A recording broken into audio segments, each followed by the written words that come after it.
kii la ñuy defal kii lañ dul defal accord nga jël kooku ne da nga koy sanctionner pour yóbbu ko à New Delhi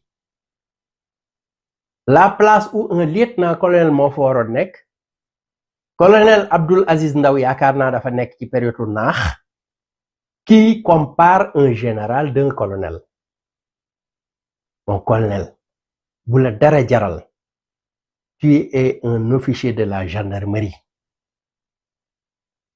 un officier de la gendarmerie dafa am neen nu mu war a réagir nu mu war di waxee nu mu war di xalaatee nu mu war di jàngee parce que yow kenn gënu la war a nekk républicain dans ce pays ngay toog naan un général et un colonel y a pas de différence parce que yow tu es parti à la retraite colonel ka nga xam ne sa moroomu doom la muy Souleymane Kandé est général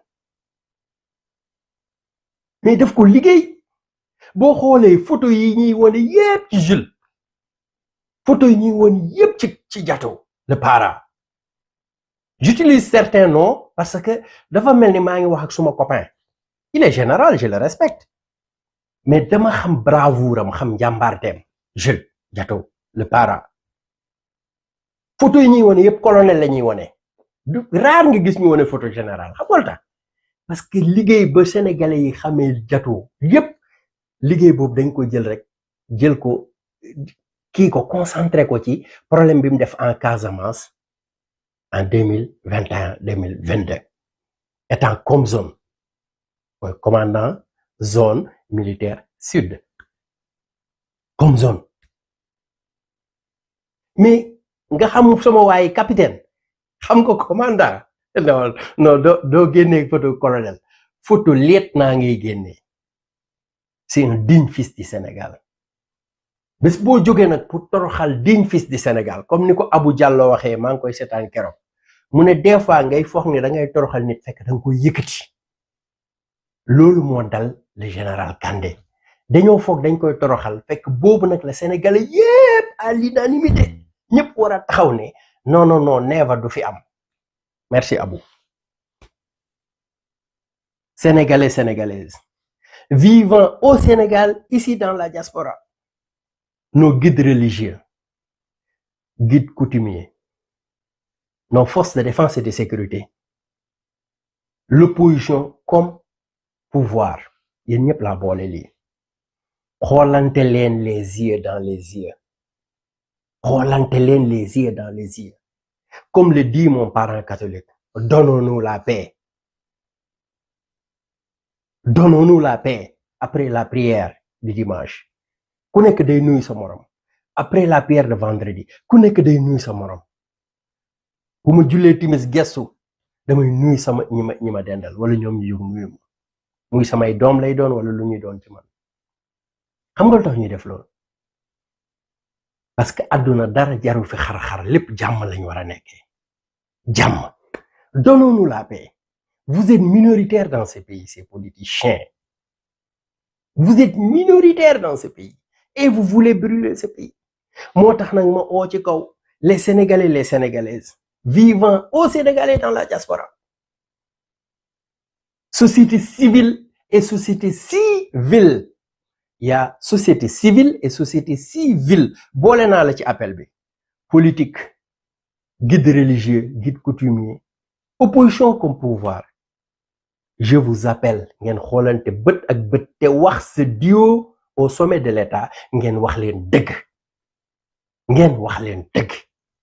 ndax dëkk bi bés bu ne boum benn vendredi soir ku nekk yenu sa bagage comme niñ ko doon yenoo à Plibo ou à Harper au Libéria comme nañ ko doon yenoo fee de Kisangani comme nañ ko doon yenoo fee de Darfour comme nañ ko doon yenoo fee ca Gao ca Mali di uti ñëpp Bargny ñi am nañ ay porte yu bëri ñuy jaar ñun benn porte lañ am porte bi mooy romb Rufisque jaar Bargny boobu maanaam ku neex def nii mais foofu munti ka jaar rendez-vous bi yëpp Bargny la est-ce que vous méritez ça ñu ngi alerter nag ñu ngi avertir am nañ Sénégal lañ am Sénégal amuñ ko fii donc moo tax mu jaral ñu toog di waxtaan ak yéen pour que ngeen toog waxtaan avec c'est duo ngeen wax ko ne ko on ne déshonore jamais un soldat plus dangereux qu'un général. Et vous avez déshonoré Bah Diakhaté, ou bien vous voulez déshonorer Bah Diakhaté. Sa place n'est pas en prison. C'est un soldat. Vous voulez déshonorer, après avoir déshonoré le général Fall, vous le pensez, général Moussa Fall, vous voulez déshonorer son frère, général Kandé. Pourquoi déshonorer général Moussa Fall? Ne serait-ce benn pot ba nga xam ne dañuy indi musique de la gendarmerie, musique principale, ñu taxaw jouer ko hymne national, jouer ko ay morceaux, mu défiler, saluer son successeur. Vous ne l'avez pas fait. Le général Fall, pourtant, il a sauvé le Sénégal. Il a sauvé le Sénégal. Il a sauvé le Sénégal. Dis-moi quand. D'autres vont me dire en 2021. Mais 2021, bien sûr. Mais quand en 2021? C'est pas au mois de mars. C'est pas au mois de février. C'est au mois de juin qu'il a commencé. Après avoir sauvé le Sénégal, mais fille le général Fall est là. Le pays, la République reste debout. Pourtant, beaucoup de Sénégalais, beaucoup de journalistes investigateurs, beaucoup parmi nous ne vont pas se poser la question. Pourquoi les pastéfens, les rebelles, les tueurs, les molotoveurs, les bandits saïsaï, nan lañ def ba mëna yegg brigade de recherche? Nan lañ mëna def ba yegg brigade de recherche? Et pourquoi brigade de recherche en 2021? Pourquoi? Parce que yow, général Jean-Baptiste Tine, qui était à la tête, yow ya nekkoon yow le Comgen, commandant en haut de la gendarmerie, directeur de la justice militaire. Tu avais laissé faire, yow, avec qui, du général Biram Diop. Vous avez laissé ces bandits faire. Parce que lan moo tax? Parce que, xam ngeen ne, une fois Ousmane au pouvoir, vous allez être là. Comme nim demee tey. C'est une récompense moo leen gënaloon la vie de ces honnêtes hommes. À régie boo amoon photo gendarme Touré, l'adjudant Touré, diñu dagg loxoom tip la loxo bi dagg. À jamais l'adjudant Touré, à jamais adjudant Touré dina am ñaari loxo comme ñun niñ ko amee ni. Vous avez fait du mal. Vous avez fait du mal. Et pourtant, képp kum nekk ci yéen, muy école Malmelon bu France, muy ENOA di officier des officiers, école nationale des officiers d'active, muy dangaa jaar école nationale des sous-officiers d'active fële ci Kaolack, amul fenn fuñ leen jàngalee leneen lu dul on nous tue mais on ne nous déshonore pas. Mais vous avez déshonoré ce pays en un moment donné. Et là maintenant le guerrier vient, le militaire vient, le républicain vient. C'est lui qui aime son pays, qui aime le Sénégal, qui s'appelle Général Moussa Fall, qui a tenu la République debout, qui a tenu le Sénégal debout, qui a sauvé le Sénégal. Kooku ñëw ngeen ñëw mu def lim fi def yépp à cause d'un insulteur menteur Pape Alé Niang, à cause d'un insulteur menteur Clédor Sène ak Cheikh Omar Diagne wareeva ak seen chronique menteur yi taxawaalu ci télé yi tax ngeen génnee ko comme ku jël benn weñ bu daanu ci biir sow seppi ko sànni. Tôt ou tard vous allez le regretter. Tôt ou tard am na nit ñi nga xam kenn du leen toroxal, kenn du leen toroxal. Je regrette Bruno Diatta, yàlla na ko yàlla yërëm te xare ko àjjana. Mais je regrette Iba Ndiaye Diadji, yàlla na ko yàlla yërëm te xare ko àjjana. Jo Wakam. Je regrette Iba Der Thiam, yàlla na ko yàlla yërëm. Mais je regrette sama sëriñ Mam Abdoul Aziz, muy Dabakh muy Junior. Mais je regrette kii di sëñ Abdou Lahad Mbacké, pour ne citer que ñooñu. bu doon ñooñu rek ñoo fi nekk wallahi du demee nii muy demee du demee nii muy demee le pays souffre les Sénégalais ont peur personne ne veut plus visiter le Sénégal parce que li ñuy dégg bu ngeen déggee ci Baba Aïdara ne leen FMI sax dafa fomm ñoom parce que il faut que mu xool les influenceurs les activistes traduire ce qu'ils disent ku mel ni man lii may wax ni ñu ngi koy traduiral allemand bi ñu ngi koy traduiral anglais bi lan la kii di wax pourquoi chaque dimanche il sort et il parle et on entend certains noms algorithmes de YouTube on entend certains noms algorithmes de Google on entend certains noms pourquoi il prend son temps 2 heures de temps toog di wax avec son pays alors qu'il pouvait gagner de l'argent sur ces 2 heures de temps je pense que les gens de l'FMI l'Europe le monde ils sont fous never dofuñu au moment où ce dimanche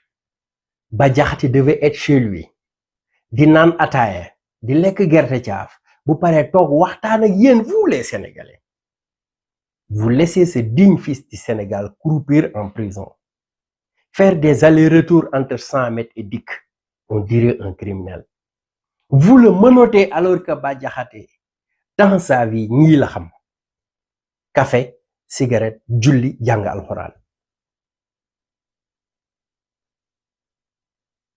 Bah Diakhaté sa place n'est pas en prison never c'est un digne fils du Sénégal un républicain fii nag lay mere les gens de soi-disant APR soi-disant Benno Bokk Yaakaar ou je sais pas quoi si c'était les gens de Pastef heure bi au moins Bah Diakhaté heure bi au moins sa famille ne va pas souffrir de son absence weer bi dee na Bah Diakhaté c'est un locataire weer bi dee na dans quelques jours on va fêter la Tabaski weer bi dee na dans quelques jours ou mois école tëj pourquoi ma jël 3 yi Bah doit faire la location le courant l'eau joxe dund Bah doit acheter un mouton chez lui un mouton chez ses parents li may wax lu ma